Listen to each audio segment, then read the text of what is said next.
Hello everyone, today we are going to focus on something very specific and recent that actually changed how both critics and fans talk about Park Shin-hye, and that is the final impact of her 2026 drama, Undercover Miss Hong.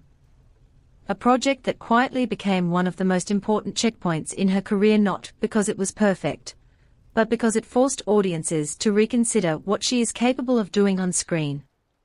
The series aired from January to March 2026 and placed her in the role of Hong Jianbo, an elite financial inspector who disguises herself as a much younger employee to investigate corruption inside a securities firm, creating a dual identity performance that required constant tonal shifts between authority and vulnerability.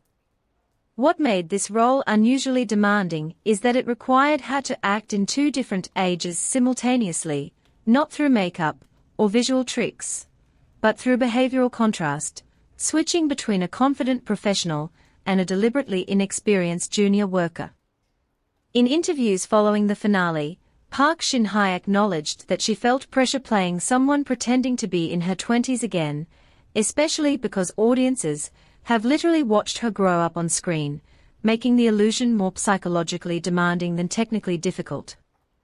The reception to the drama itself was sharply divided, and that's where things become interesting. Some critics pointed out that the first episode was overloaded with characters and subplots, making it difficult for viewers to fully engage with the central investigation, while others praised the concept and Park Shin-hye's performance as one of the strongest elements holding the narrative together.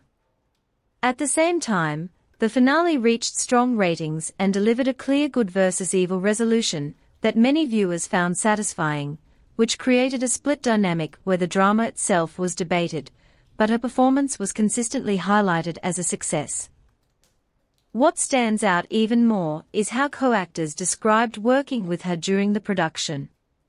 One of her colleagues mentioned that acting alongside Park Shin-hye naturally created a melodramatic emotional tone, suggesting that her presence alone shapes the emotional rhythm of a scene, which is something you cannot easily teach or replicate.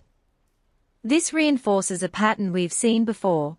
Even in projects where the writing is uneven, she often becomes the emotional anchor that keeps the story watchable.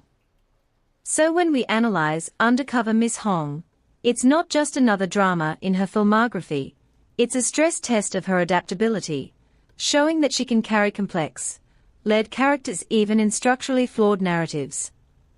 And the real question now is whether she will continue choosing roles that challenge her in this way, or return to safer territory after proving she can go further.